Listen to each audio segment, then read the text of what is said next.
The Raid is your second feature film, isn't it? And it's a film that you made in Indonesia, and you actually became a filmmaker when you went to Indonesia in a way, didn't you? How did that happen? Because you actually started out in Wales, didn't you? Yeah, I mean, I was based in Wales until I was 27, and I'd always wanted to get into the film industry, but I didn't actually do enough to get myself noticed. It was my own fault, I didn't push myself.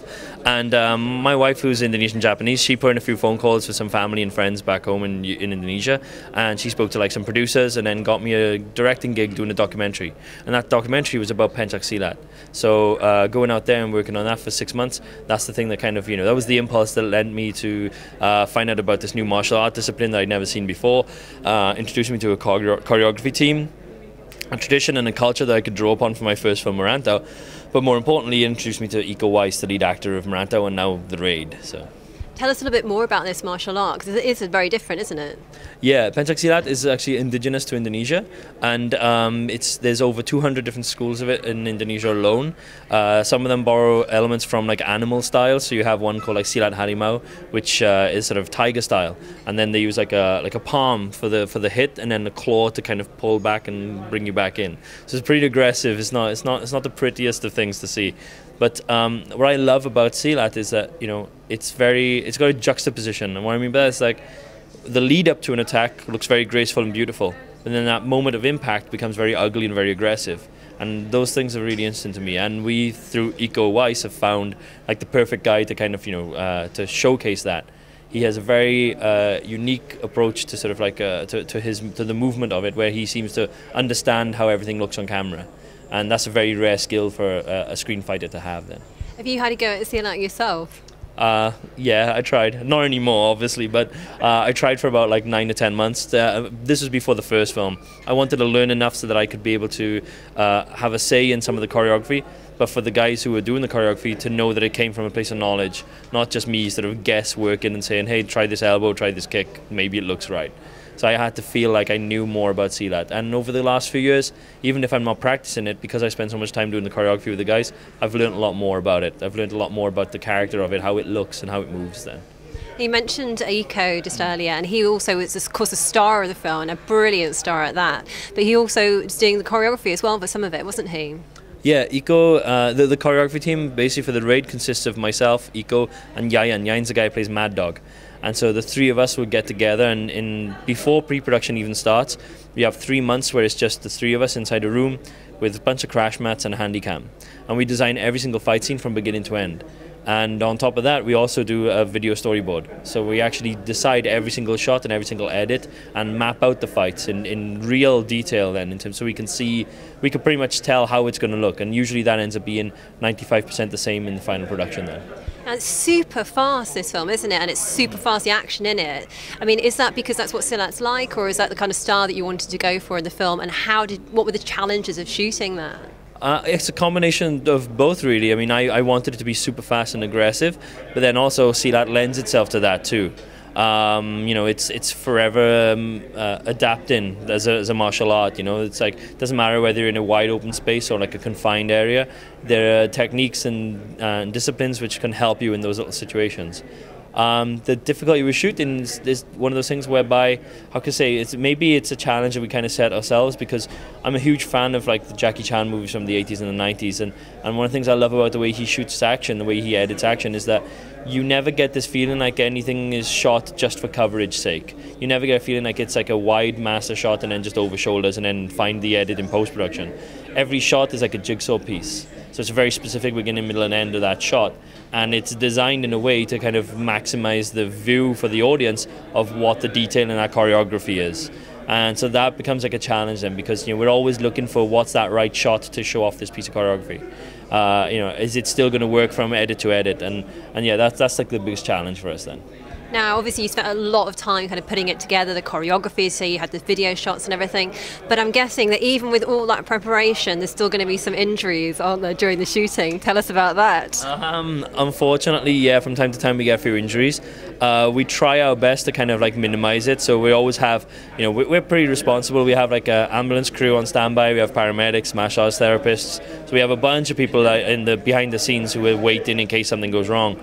And the way we design our action sequences and our stunts, we come up with ideas which will make the audience react in a big way, but then we look for the execution of it to be so safe where it minimizes that injury then, you know. But obviously it's impossible to do anything without the possible threat of injury.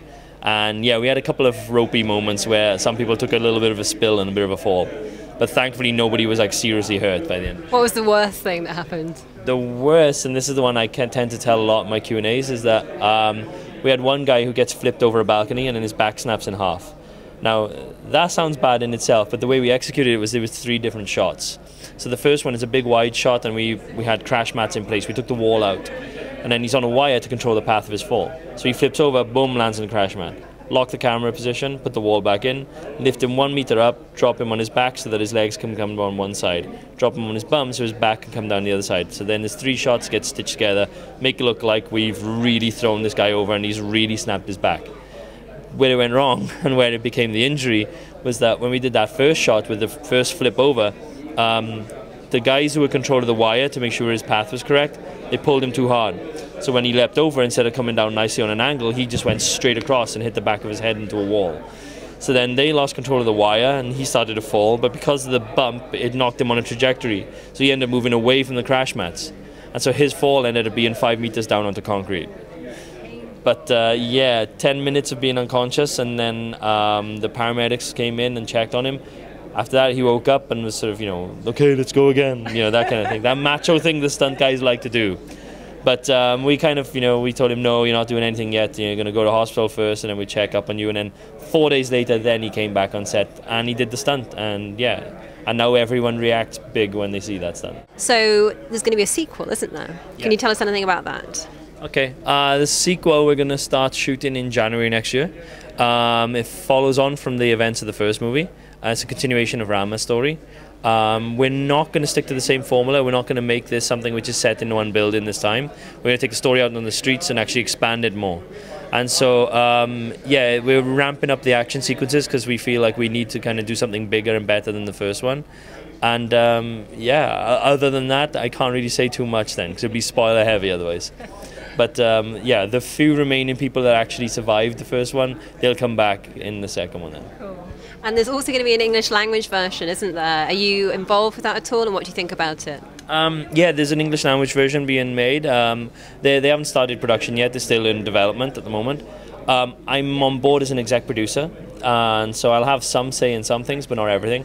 But I'm excited by it. I'm flattered by it, really, more first and foremost, and I'm excited to see what they do with it. But you know, for it to work, it has to be someone fresh. It has to be like a new voice, and you know, somebody who's gonna take the initial storyline to it and see what they can add and see what they can change. I figure what we gave was like a very basic, stripped down concept, but there's lots of room for improvement. There's lots of things that they can do differently with it. But as long as that person who directs it gets given the same creative freedom and flexibility that I got given, then there's no reason why they can't do that. So yeah, I've got high hopes for it. But the best part for us is that part of the agreement was that they wanted Iko and Yayan to do the choreography, some of the choreography for the film. So it means that there's going to be a Hollywood film now which has Silat as one of the main sort of, you know, martial arts disciplines in it.